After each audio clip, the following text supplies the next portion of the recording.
Nagaan keenya kabajaaf jaalalaa bakka jirtan marattis nagaa qabu kabajamtoota daawwattoota keenya kun poodkaastii Faanaati. Poodkaastiin Faanaa keenya har'aa qophii dhimma keenya jedhuun deebi'eeti kan inni jiru. Qophiin dhimma keenya har'aa kan inni irratti xiyyeeffate dhimma marii biyyaalessaati. Kanaafis obbo Buzunaa Asaffaa qindeessaa qabiinsa komii koomishinii marii biyyaalessaa asitti affeeraneeti kan nuti jirru. Turtii isaan waliin taasisuun nu faana bu'uudhaan nu hordofaa isiniin jenna. Obbo Buzunaa Asaffaa baga nagaan dhuftan. Baay'ee galatoomaa dhimma marii biyyaalessa Itoophiyaa irratti ibsa akka kennan waan nu affeertaniif sinis galatooma. Guddiseen sin galateeffadha. Mariin biyyaalessaa guyyaa seena qabeessa marii biyyaalessaa gaggeessuudhaaf waxabajjii 8 beellama qabateeti kan inni jiru.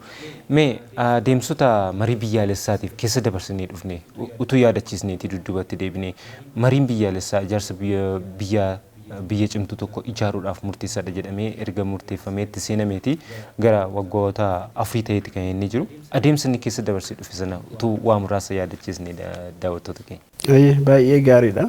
Egaa akkuma kaastanii marii biyyaalessaa jechuun adeemsotaa fi meeshaalee nagaa biyyaa fiduudhaaf itti fayyadaman gara garaa keessan baay'ee adda. Araaraan adda. Wal bira ta'anii immoo dhimmoolee tokko waliin murteessuudhaanis marii godhamuunis adda. Mariin biyyoolessaa kaayyoo mataasaa danda'e kan qabuuf haala amala isaatiin biyya tokko keessatti mariin biyyoolessaa yeroo gaggeeffamu marii akka biyyaatti lammii biyya sana hunda keessa jiran hirmaachisuu danda'uuf kaayyoon isaas immoo bu'uurarraa siyaasummaaf dinagdee biyya tokkoo fi kallattii sirni biyya tokko ittiin buluu danda'u kan jijjiiruu danda'udha. Kanaaf mariin biyyoolessaa adeemsi isaa mataan isaa siyaasa. Jijjiirama siyaasummaatiin wal qabata. Abbaan marii biyyoolessaas lammii biyya sanii hundaa lammii biyya sanii gaafan jedhu lammiin karaa gurmaa'in jiru jira. Fakkeenyaaf paartilee siyaasaa qoda fudhattoota caqasuu ni danda'ama. Lammiin immoo karaa bittinnaa'in jiru jira. Fakkeenyaaf qotee bulaa ta'uu danda'a yookaan dargaggoo. Jarreen kanas warra dabalatamee akka biyyaatti dhimmoolee dantaa biyyoolessaa fi faayidaa biyyaatiin wal qabatan gurguddaa rakkoolee yeroo darbee haala qabatamaa amma jiramuuf dantaa biyya tokko gara fuulduraatti eegsisuu dhimmoolee dandeessanirra danda'amu irratti marii gaggeeffamuudha. Hunda hammataadha. Kaayyoon isaa irra caalaa waliigaluu irratti kan xiyyeeffatu. Waliigaluu jedhamu tokko ta'uu jechuu miti. Tokko ta'uu jechuu danda'in dhimma dantaa biyyoolessaatiin wal qabate gurguddaa irratti waliigaluu danda'uudha fi kallattii waloo ilaalcha waloo ummachuu danda'uudhaan kan wal qabatu. Asirraa kaa'amee Itoophiyaa keessatti mariin biyyoolessaa seenaa keessatti yeroo calqabaatiif kan godhame. Yeroo calqabaaf yeroo godhamu kanas mariin biyyoolessummaa Itoophiyaa adeemsa baay'ee keessa darbee jira. Inni tokkoffaan adeemsi inni keessa darbe guddaan marii biyyoolessummaa Itoophiyaa keessatti abbaan marii biyyoolessaa Itoophiyaa eenyu kan jedhu addaan baasuu danda'udha. Eenyutu mari'ata. Yeroo baay'ee akkuma beekamu marii biyyoolessaa keessatti qaamolee siyaasa gaggeessan yookaan paartilee siyaasaa yookaan qaamolee beektotoo karaa adda addaa dhimma siyaasa wal qabatu sochaasan qofti akka hirmaatamutti fudhatama. Garuu marii biyyoolessaa gaafa jedhamu akkasii miti. Kan lammii hundaati. Abbaan biyyummaa kan qaama muraasati miti. Kan qaama mootummaatis miti. Kan paartilee siyaasaa yookaan qaama biroos miti. Qaamoleen mootummaas akka qooda fudhataa tokkotti, paartileen siyaasaas akka qooda fudhataa tokkotti, dhaabbileen amantaa fi waldooleen adda addaa akka qooda fudhataa tokkotti, lammiileen biroos akkaatuman sila kaaseef. Kanaaf Itoophiyaa keessatti kanatu addaan bahamuuf yaalame jechuudha calqabarra. Akkaataa kanaan gaafa hojjetamu muuxannoo biyya alaa keessatti marii biyyoolessaa irratti paartileen siyaasaa yookaan qaamoleen muraasni biyya irratti mari'atanii jiru. Itoophiyaan garuu akkasitti hin hojjennee lammii Itoophiyaa hunduu akka irratti hirmaatu goosiste. Kan Itoophiyaa kun adda ishii godha. Kanaaf marii biyyoolessummaa Itoophiyaa keessatti abbaan marii kanaa eenyu kan jedhu lammii Itoophiyaati jedhee deebi'amee lammiin Itoophiyaa immoo aanarraa ka'anii gandarraa ka'anii kan jiran waan ta'eef bakka bu'oonni marii biyyoolessa Itoophiyaa aanarraa ka'anii bakka akka bu'an. Achi keessatti immoo filannoon akkamitti akka adeemsifamu akkamitti bakka buufatu hundi dhufuu hin danda'u isa jedhu.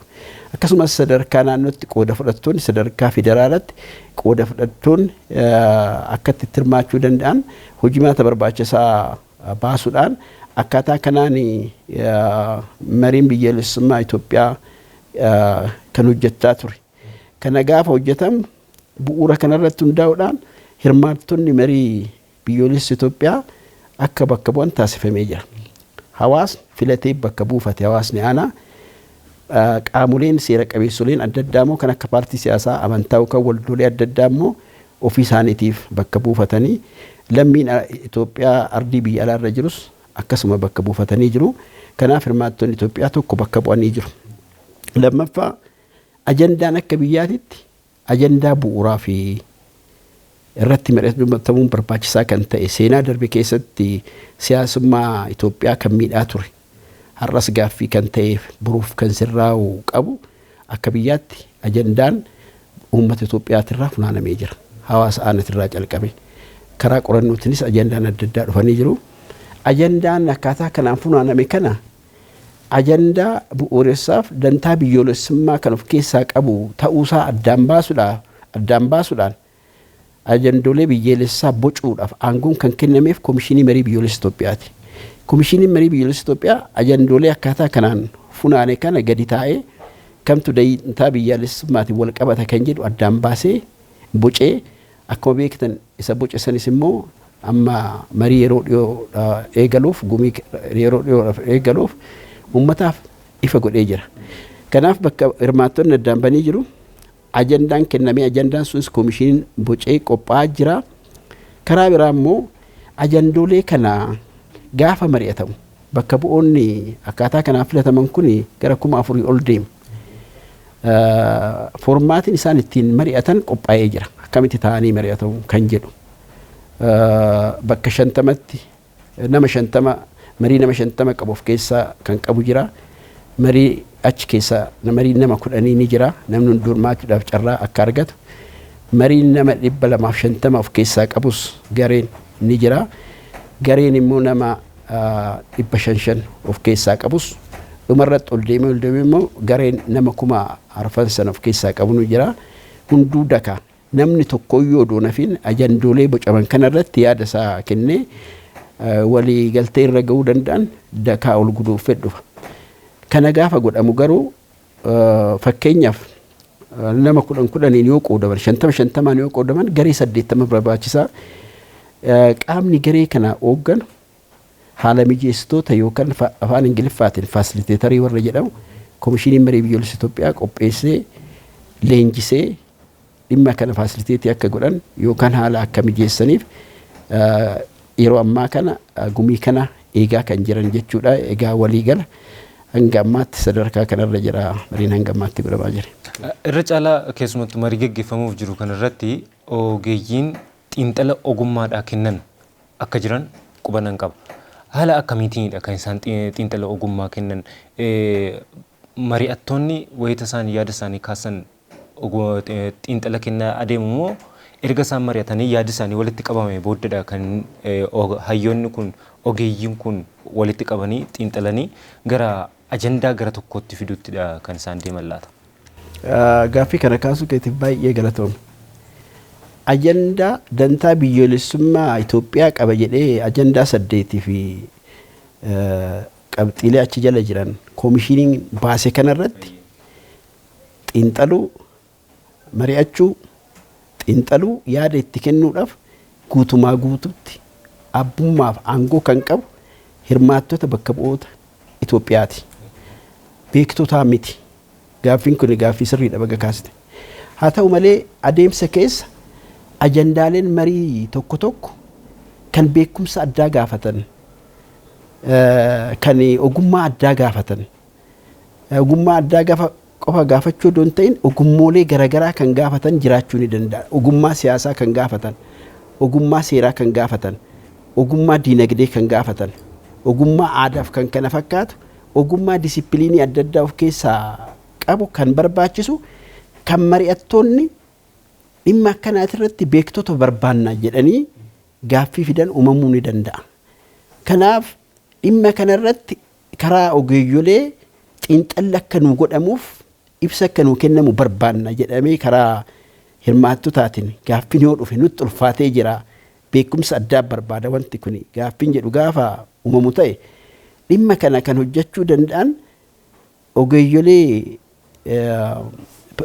ogummaa adda addaa qaban komishinii marii biyyoolessaa qopheessifii jira.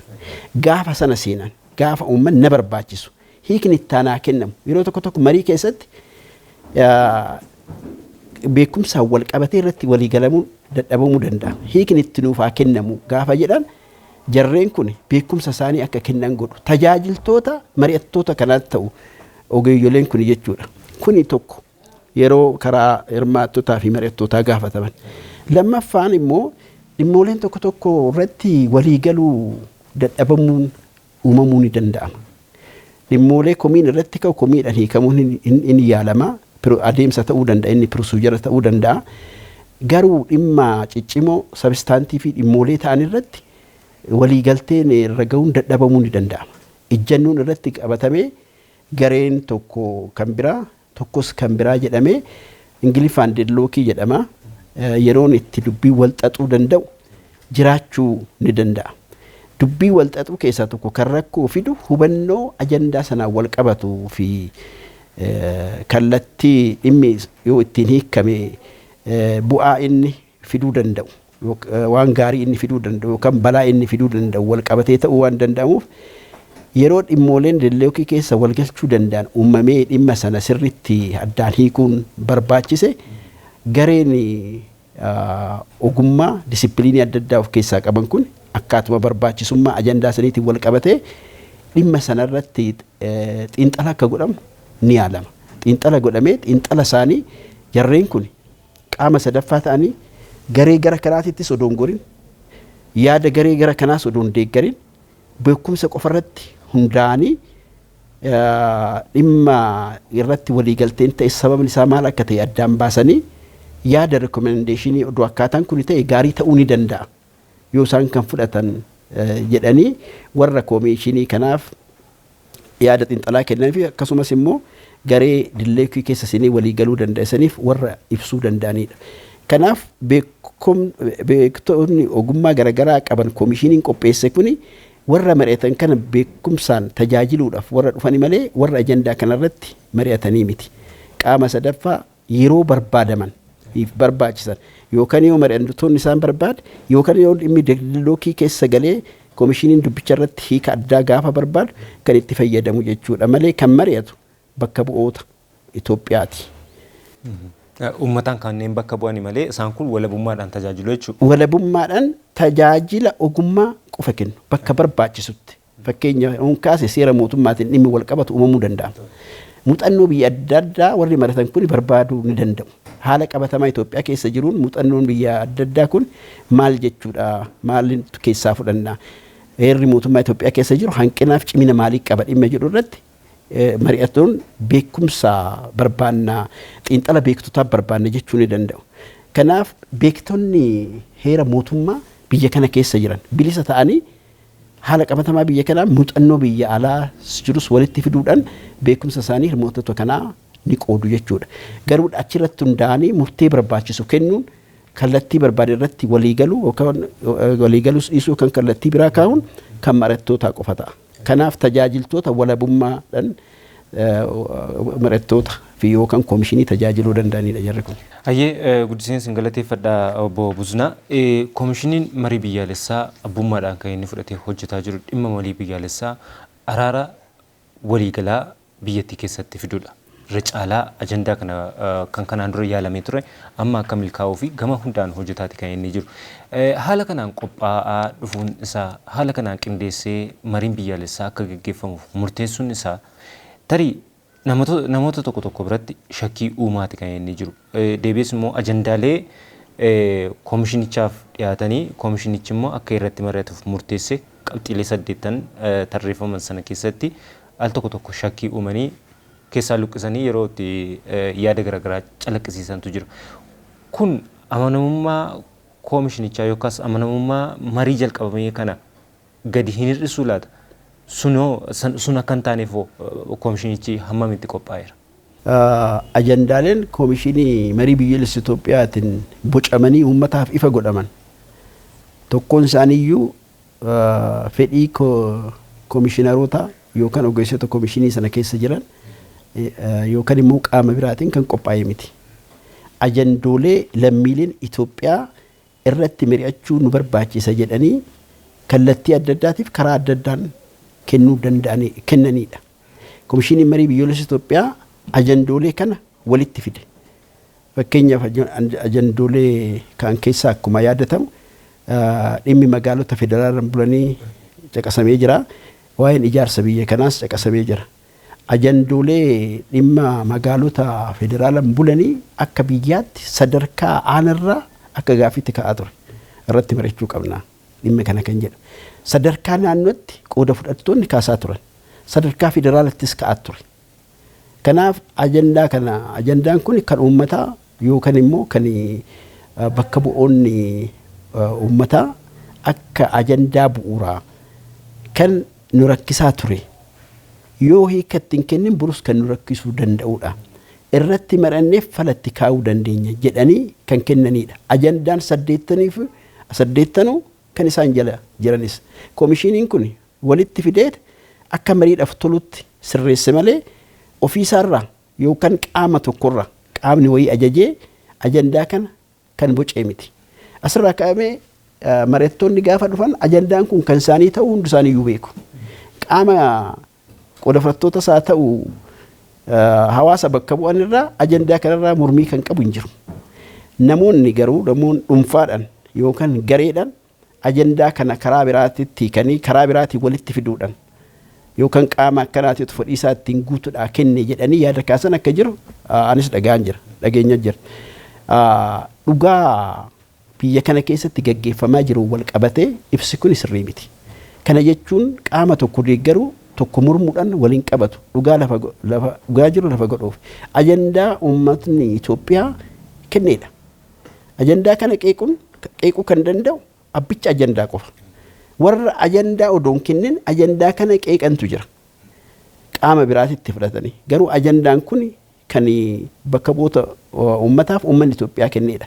Dhimma amma dubbadhu kanarratti anaa ol dhimmi kanarratti dhugaa ba'uu kan danda'u uummata Itoophiyaa ajandaa kana kennaa turedha. Uummata asirratti hirmaateef ajandaa kennaa turan haasofsiisuun ni danda'ama. Warra mormanis uummanni immoo warri kennan ajandaan kun keessan immoo kan jedhu kaasuudhaan wal bira fidamee haasofsiisuun ni danda'a. Anaa olitti akka ajandaa isaanii ta'e uummanni kun kan dhugaa ba'an jechuudha. Kanaaf qeequun ka'e kun dhugaa qabatamaa lafarra jiruun kan wal qabatu miti. Garuu gaggeessitoonni siyaasaa marii kanarratti hirmaachuudhaaf fedhii hin qabne yookaan illiitonni adda addaa mariin kun akka milkaa'u fedhii hin qabne yookaan qaamoleen mootummaa kana morman akkaataa kanaan ibsuu ni danda'u. Miidhaanii fidaa marii kanarratti hojjette garuu kan ajandaa kana lafa godhate abbicha marii kanaaf taa'aa jiru waan jiruuf ajandaa isaa waan ta'eef miidhaa homaa tokkoyyuu hin qabu. Kana afaan guuteen dubbadha. Anaa ol abbooleen ajandaa kanaa immoo dhugaa ba'uu danda'u. Wal biras qabatamee interviiwudhaan cheekii godhamuus dhimma danda'udha. Kanaaf dhiibbaa tokkoyyuu hin qabu. Ajandaa uummataati kan ba'e kan bocee koomishinii kana ta'uyyuu garuu akkaataa uummanni kennanii kan bocame waan ta'uuf qeequu fi mormiin karaa kanaan ka'u kan haala qabatamaa irratti hundaa'in kan yookaan uummata burjaajessuudhaaf yaalame kan ragaa irratti hin hundaa'iniif kan haqa lafarra jiru ajandaan kun uummataan kennamuusaa quba qabaachuu dhabuurraan wal qabatee kan kennatti fakkaata. Burjaajiiwwan akkasii faca'uun isaanii tarii uummata keessatti shakkii uumuudhaaf waan jedhu waan bira geessan qabdu laata gufachiisuu yookaas gara dudduubaatti harkisuu taayimiin yookaas yeroon qabameef gabaabaadha yeroo qabame kana keessatti koomishinichi ergama qabatee socho'aa jiru kana xumuree akka biyyattii gara ce'umsaatti ceesisuudha waan ta'eef burjaajii uumuun shakkii uummata keessatti uumuu hin ta'u. Kanaaf uummanni of eeggannoo akkamii taasisuu qaba? Koomishinichoo ergaa maalii qaba laata dhimma kanarra? Baay'ee galatoom. Uummanni Itoophiyaa warri hin gurmaa'in wal bira ta'anii mari'atanii bakka bu'aa isaa filatanii jiru. Isarras darbanii ajandaa isaa kennanii jiru. Ajandaan isaanii karaa bakka bu'ootaa kan akka irratti mari'atamu quba qabu. Komishinii marii biyyoolessa Itoophiyaas ajandaa karaa uummataatiin funaaneef karaa biraa funaane kanas ergaa bocee booda ajandaan isin naa kennaa turtan isa bu'uura fi dantaa biyyaalessaatiin wal qabatu inni gurguddaan akkaataa kanaan bocee jedhee ifa godheefii jira. Warra ajandaa kana kennan keessaa ajandaan koo keessaa hafee yoo kanaan ajandaa kana hin kennine jedhee qaamni mormii kaase hanga ammaatti hin jiru. Kanaaf uummanni ajandaa isaa waan beekuuf burjaajii keessa hin galaa shakkii jedhu hin qabnu nus hin qunnamne iyyannoodhanis nu bira hin dhufne hin burjaaji'us amantaa jedhu qabnu kan isaa waan ta'eef. Mariinchis gara uummanni kan jechaa jiru hin turtanii nu mariisisuu irratti turtaniirtu. Dafaa nu mariisisaati kallattii wayii lafa goonee rakkoo biyyattiin kun keessa jiru kana hiikuu barbaannaa jechaa jira malee ajandaa amma kenname kanaan wal qabatee shakkii hin qabu. Kanaaf burjaajonni karaa kanaan ka'u warra kaasan waan isaan irraa fayyadamananii beekuyyuu baadhu warra ajandaa kennan irratti garuu rakkoo tokkoyyuu kan hin uumne rakkoon uumoo jiraate koomishiniin kun turee jira. Maaliif ajandoolee kanarratti daftaniitu nu mari'achiistan gaaffii jedhutu jira.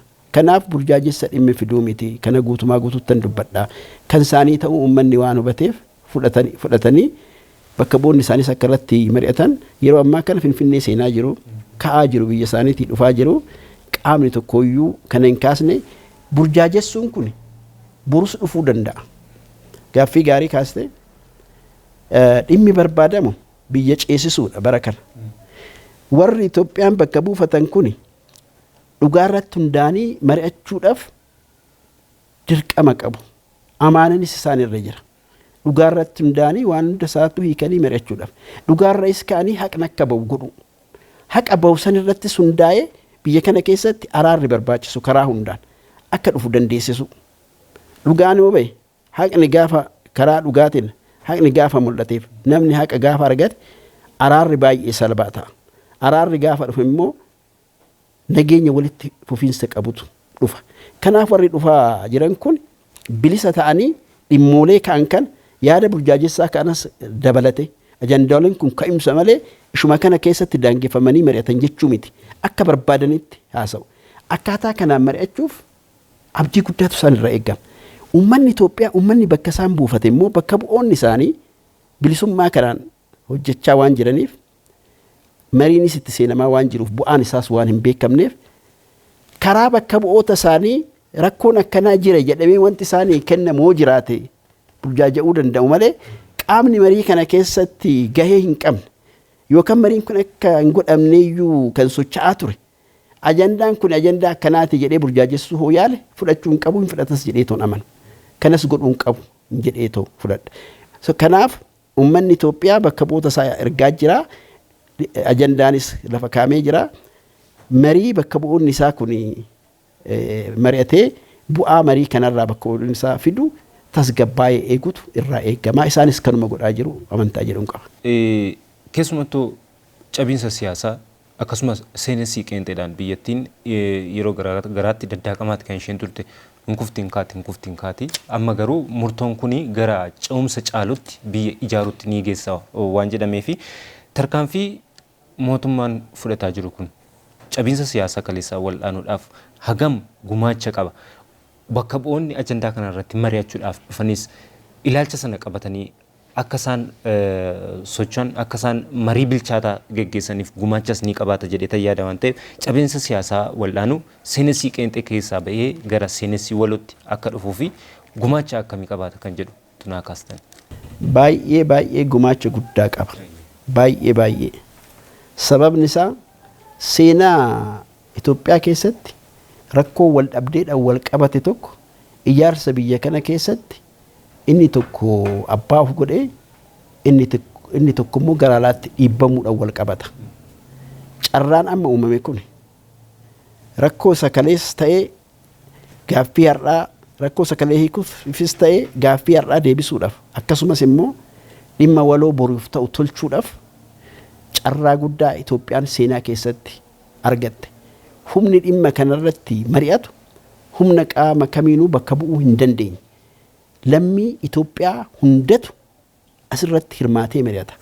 Kanaaf tokko mariin kun abbummaa biyyoolessummaa dhimma mirkaneessuudha. Abbaan waa'ee mana isaa taa'ee yeroo itti mari'atu waan ta'eef seenaa keessatti badii kanaan dura raawwates wal hubachiisu kan dhiisan hin dhiisan kan sirraa'u hin sirraa gaaffii har'aati irratti sirriitti mari'atu boruuf akka walootti maaltu nu tola. Dhimmi dhuunfaadhaan qabannee socho'an kun balaan inni nutti fide maal inni dhimma jedhuuf dhimma waloo keenya boruu akkamitti waliin ijaaranna jedhanii haasa'uudhaaf carraa kan uumudha. Dhugaan jiru kana. Itoophiyaan seenaa walitti bu'aa sadeen tokko qabdi. Tokkoffaa biyya qaruu ta'e turte Itoophiyaan addunyaa kana irratti beekamtuudha. Akkuma kaastan siyaasa dhugaa irratti hundaa'eef sirna cimaa of keessaa qabu ijaarrachuu dadhabuudhaan Itoophiyaan rakkoo adda addaa keessa galtee siyaasa irratti wal miitee siyaasa biyya gaarii lammii gaarii ijaaruu dadhabuudhaan qaruutummaan ishii kun duubatti akka deebi'u taatee jirti. Yeroo ammaa kana seenaa keessatti biyya qaruuteef beekamtuu taatuyyuu jireenyi ishii seenaa ishiin qabduun kan waliin ginne biyya addunyaa irratti duubatti hafte jedhamtee beekamti. As keessatti cabiinsa siyaasatu uumamee mariin kun immoo cabiinsa siyaasaa kana sirreessa.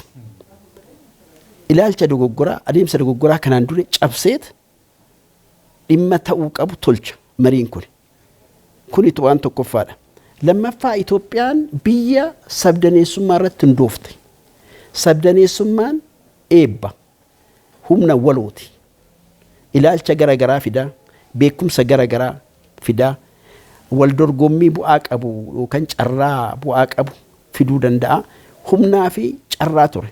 Itoophiyaan sabdaneessummaa ishii kana garuu sirnaan qabachuu dadhabuurraa kan ka'e carraa fi humna uumamaan argatte akka biyyaatti argatte kana itti fayyadamuu dadhabdee sabdaneessummaa ishii kana eebbarra gara abaarsaatti jijjiirtee siyaasa ishii ijaaruu keessatti ittiin wal waraanaa turte. Sabdaneessummaadhaan wal waraanaa turte. Achirraas ka'ee siyaasummaan Itoophiyaa cabaa ture. Mariin kun tokko dhugaa kana irratti mari'ata. Dhugaa kana baasa. Dhugaa kana sirreessa. Kuni dhugaa jijjiiramuu hin dandeenye. Qaamni kamuu kan jijjiiruu hin dandeenye dhugaa kaleessa ture har'as jiru burus kan itti fufuu danda'u garuu faayidaan isaa carraaf eebba ture. Akkamitti akka carraaf sabdaneessummaa keenya kana akka carraaf akka eebbatti itti fayyadamna kan jedhus dhimmoolee waliin tolfatanii jechuudha. Mariin kun tokko seenaa keessatti eebba sabdaneessummaadhaan qabdu gara abaasatitti jijjiirtee siyaasa ishii ittiin cabsite Itoophiyaan sirreessifachuudhaaf carraa argatti jechuudha. Sadaffaa irratti qabeenya. Itoophiyaan qabeenya uumaatiin badhaatudha. Namni ishiis cimaadha. Beekumsa qaba. Garuu biyya diinagdeedhaan duubatti hafteef rakkattuudha. Mariin godhamu kanarratti dhugaan gaafa bahe akkan sila jedhe dhugaa kanarratti hundaa'uudhaan qaamni haqa argachuu qabu haqa akka argatu gaafa godhame yookaan haqni waloo gaafa bahe araara ta'a. Araarri gaafa ta'e namni tasgabbaa'ee wal jibbuu wal waraanuur gara walii galuuf nageenya walitti fufiinsa qabu fiduutti deema. Nageenya walitti fufiinsa qabu fiduu jechuun immoo namni sammuu isaa tasgabbeessee gara misoomaa deebi'uu danda'udha. Misoomatti gaafa deebi'e immoo qabeenya uumamaa isaa kanatti fayyadamuu danda'udha jechuudha. Kanaaf mariin kun tokkoffaa cabiinsa siyaasa kanaan dura ture. Akkaataa nama kaasee fi dhimmoolee biroo kaasuudhaanis ni sirreessaa. Lammaffaa walitti bu'iinsa kanaan dura uumames akkamitti uumame maalirra jira akkamitti sirreessina. Inni dho'uudhaaf ka'e yoo jiraates akka itti hafuu danda'u. Inni dho'ee yoo jiraate akka xaraarri bu'uu danda'u. Inni ammaa kana jirus akka itti sirraa'uu danda'u. Gadi ta'anii waan mari'ataniif loluma akka biyyaatti yeroo adda addaa rakkoo qabnu kanarree kan hiikudha. Sanaan alas walitti dhufeenya fi hariiroo walqunnamtii hawaasummaa Itoophiyaa keessatti akkamiin waliin jirra mootummaaf hawaasa gidduu walqunnamtiin jiru maal ta'uu qaba amantaas dabalachuu danda'a kan jedhu kaa'amee sirni haaraan mootummaaf hawaasa walitti fidu hawaasa walitti fidu sirna haaraas kan itti ijaarratanidha. Kun heera mootummaas ni dabalata istiraatiijii karaa biraa bahuu danda'us ni dabalata. Seera haaraa uummachuu danda'u yookaan heera haaraa uummachuu danda'u yookaan heera kana fooyyeffachuu danda'u yookaan kan biraas hojjechuu danda'u. Kanaaf siyaasa cabeeni sirreessa mariin kun walitti bu'iinsa jiru irrattis gadi fageenya mari'atamee akkamitti akka sirraa'u qabu. Inni amma jiru akkamitti akka sirraa'u inni dho'uu barbaade soo jiraate akkamitti hafuu akka danda'uuf araara akkamitti bu'uu akka danda'u ni sirreessa. Sanaan alas sirna haaraa waloos waliin kan ijaarratu waan ta'eef bu'uura cabiinsa siyaasaa biyya kana keessa ture kan jijjiiruu danda'u amantaa jedhu qaba komishiniin keenya. Ayyee guddiseen sin galateeffadhaa guyyaan marii biyyaalessaa itti gaggeeffamu adoolessa 8 bara 2018. Guyyaa kana maaltu eegama? Keessumattuu jalqabbiin marii biyyaalessaa guyyaatti eegaluudha waan ta'eef uummanni haala akkamiitiin eegu? Wantoonni burjaajii nuti kakaasne ni jira. Wantoonni sooshaal miidiyaadhaan oliif gadi deddeeman ni jiru. Ajandaa sana keessaa luqqisanii haa ta'uti garuu uummanni akkamitti eeguu qaba? Ba'iisaa hoo akkamittis fudhachuu danda'uu qaba uummanni gara xumuraatti ergaa yoo qabaatta? Baay'ee galatoomne. Akkuma jette marichi ifatti gaafa 8tti eegala. Garuu bakka bu'oonni uummata Itoophiyaa bakka isaanii qophaa'e kan galan adoolessa tokko galanii galmaa'u baajii fi waan adda addaa sirreeffama. Adoolessa 2 fi 3 magaalaa isaanii daawwatu. Finfinneen magaalaa waloo Itoophiyaati. Magaalaa isaanii daawwatu. Adoolessa 4 gareedhaan qindaa'u. Garee gaafa 8 kaasanii wajji ta'anii too mari'atan foormaatiin diyaaloogii jira. Garee nama 50 of keessaa qabu. Garuu 50 sana keessatti immoo 10 ta'anii kan itti mari'atan. Garee nama 250 of keessaa qabu. Akkasumas immoo garee nama 500 of keessaa qabu qaba. Waliigalaa gara garee kana xiqqeessanii 10 ta'anii mari'atanii 50tti fidu. 50 immoo gara 250tti deema. 250 immoo gara 500tti deema. 500 sun immoo garuma 4,000tti deema. Gaafa 10 ta'anii garee 400tti addaan qoodamu. Garee 400tu taa'ee mari'ata gaafa 10. Gaafa 50 sana garee 80 ta'u. Gaafa 250 immoo garee 16 ta'u. Gaafa 500 immoo garee 8 ta'u. Gaafa guutuu silaa garee 1 ta'u. Akkaataa kanaan ta'anii mari'atu. Kanaaf gaafa 4 garee kana ijaarratu.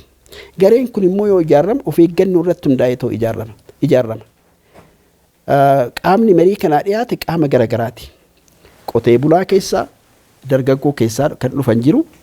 Akkasumas beektota warri jedhan yookaan paartilee siyaasa warri gaggeessan illiitii warri jedhamus ni jiru. Daayinaamiksii yookaan miiksiin akkamitti godhama mariin? Miiksiin kun gaafa godhatame immoo qotee bulaa tokkoo fi illiitii warri jedhamu walqixa bilisa ta'anii yaanni isaanii walqixa kabajamee akkamitti mari'atu. Isa qofas miti naannoleen garagaraa aanaa garagaraatirraa dhufan akkamitti wal keessa makamanii too yaada isaaniitti wal jijjiiruu danda'u kan jedhu dialoog formaat kan jedhu qophaa'ee jira. Akkaataa sanaan gareen kan ijaaramu gaafa 4 garee kanatti ijaarama. Gaafa 5 garee kana qulqulleessuu fi ajandaa isaanii ittiin eegalan kennuudhaan wal qabata. 5 fi 6 7 boqonnaa ta'ee akkuma isin kaastan gaafni 8 baniinsa ta'a. Baniinsi isaa sagantaa guddaadha akka biyyaatti. Qondaaloteen biyyoolessaa gurguddoon yookaan beekamoon akkasumas tarii warra ollaa keessa illee qondaalonni gaggeessitoota biyya alaas irratti argamuu ni danda'u. Yaada jedhu qabna. Kanaaf abbootiin amantaas ni argamu. Gaggeessitoonni baay'een ni argamu.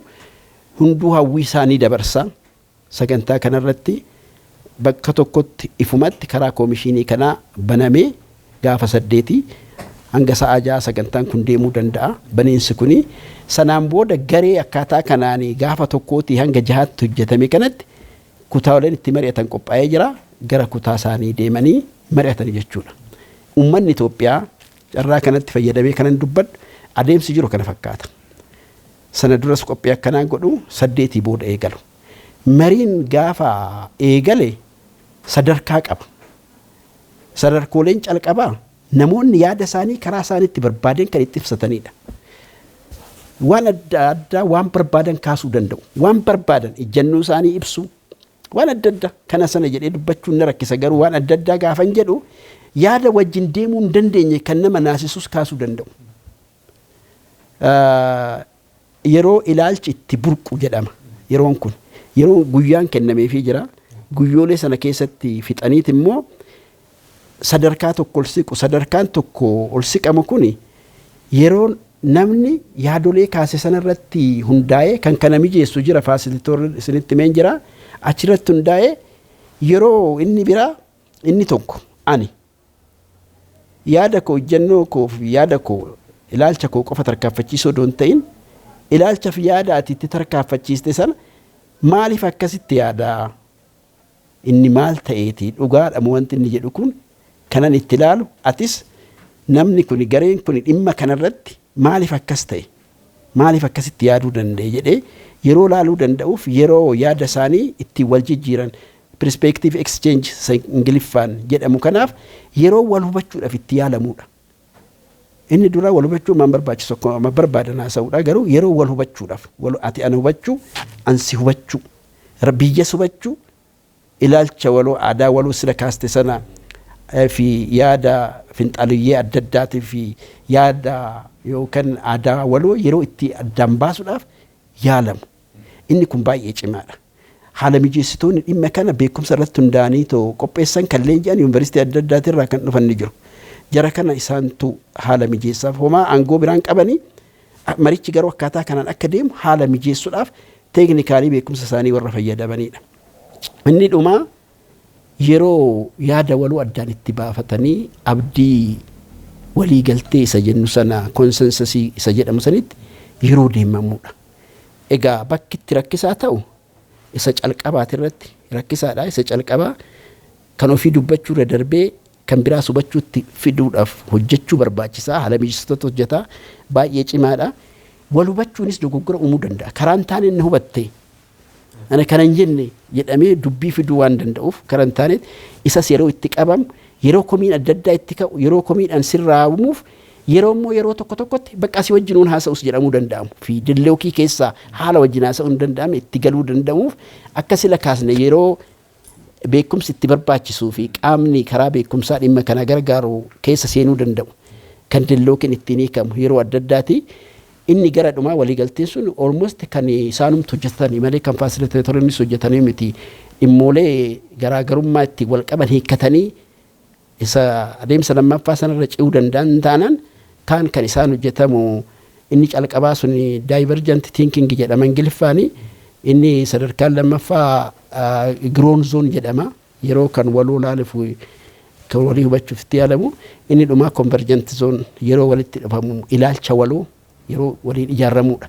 Kana kanan kaase yeroo kana keessatti uummanni Itoophiyaa bakka bu'oota isaa kana amantaa ismatu amanee bakka buufatee amantaadhaan taa'ee caqasuu qaba. Karaa bakka bu'oota isaa oduun wayii tamsaasni wayii yoo ittiin dhufiniin ala yoo ittiin dhufiniin ala warroolli adeemsa kana keessatti akkan sii kaase amma yeroo wal hubachuudha godhamu keessatti si wajjinuun haasa'u si biraan taa'u. Ani kanarraa kanatti hin ce'u dhimmi gaafa jedhamu oduu kana dhagaanii warri beekaa uummata burjaajessuudhaaf warri maratan waliigaluu dadhabee jira jedhanii oduu baasan jiraachuu ni danda'a. Jechoota kanarraa kaanii kana jechuun waliin galle jechuu miti. Wal hubachuuf tattaaffii godhamuudha. Dhimmoolee kana keessatti kanan fudhadhu sana fudhadhu dhimmi jedhamu akkamitti akka fudhachu wal hubachiisuu barbaachisaa carraa wal hubachuudhaaf godhamu. Tana qofa keessaa fudhatanii yookaan deadlocking gaafa uumame an dhimma kanarratti maredhu dhimmi jedhu gareen walitti bu'uu uumame ishee kana keessa qofa keessaa fuudhanii qaamoleen ragaa yoo argatan tamsaasanii uummata burjaajessuu yaalan jiraachuu ni danda'a. Uummanni Itoophiyaa garuu adaraa kanan jedhu kan beekuu qaban haasawni akkaataa kanaan haasa'amu kuni wal hubachuu danda'uudhaaf adeemsa adeemamu malee dhimma walii galuu dhabamee fi isa dhumaatii miti. Gaafa wanti kun uumamu taa'ameet yeroon kennamee yoo warra beekumsaa kan barbaadu ta'e warra ogummaa dhimma sanarratti qabu ibsa akka kennamu godhame yoo immoo dubbii jaarsanillee kan laalamu ta'e barbaachisaa ta'e koomishiniin kun jaarsas ni qaba. Jaarsa biyya dhimma jaarsanillee laalamu kan jiraatu ta'e taa'amee jaarsi sun ilaalee yoo immoo mufaatoodhaan kan wal qabatu ta'e gareen mufaatoo hiiku yookaan komii hiiku jira. Garee saniin akka laalamu ta'e yoo har'a uumame rakkoon akkanaa boru qaamolee barbaachisaatti fayyadamuudhaan kan hiikamu iftaan kan hiikamu garuu amala marii ta'uu isaati. Amala marii waan ta'eef kuni kan uumamuudha. Kanaaf uummanni Itoophiyaa kan akkanaa uumamee gidduudhaan tamsaan hin taane gaafa bahe tamsaasa sobaa ta'uuf amaluma adeemsichaa ta'uun adeemsa keessa yeroo mari'atan dhimma tokko tokko irratti waliigaluu dhiisuun amala ta'ee garuu booda irratti waliigalamaa akka dhufu hubatanii tasgabbiidhaan hanga dhuma marii kanaatti ji'a tokkoof mari'atamaa hanga dhuma marii kanaa fi hanga warri mari'atan sun akkaataa kanii waliigalle jedhee ibsa kennu eeguutu isaan irraa eeggamaa. Burjaajessi as keessa darbuuf iddoo kennuun qabanii waan jedhuun kaasuu barbaada. Ayyee obbo Buzunaa Asaffaa Qindeessaa Qabiinsa Komii Koomishinii Marii Biyyaalessaa asitti argamtanii dhimma marii biyyaalessaa gaggeeffamuudhaaf jedhu irratti ibsaaf yaada bal'aa nuuf kennitanii fi maqaa daawwattootaa fi dhaggeeffattoota poodkaastii faanaatiin guddiseen isin galateeffadha. Ayyee isinis nu affeertanii qophii kanarratti yaada akka kenninu waan gootaniif baay'ee galatoomaa. Ayyee egaan kabajamtoota daawwattoota keenyaa qophii dhimma keenyaan dhimma marii biyyaalessaa gaggeeffamuuf jiru irratti turtiin nuti obbo Buzunaa Asaffaa waliin taasifne kana fakkaata. Isinis nu faana taatanii waan daawwattaniif guddisnee isin galateeffannaa. Andabalaa Taaddasaan ture ogeeyyii kaameeraa mara waliin ta'uudhaanii bakka jirtanitti yeroo gaarii isiniif hawwina qophii dhimma keenya kan jedhu kan birootiin hanga walitti deebinutti turmaata gaarii.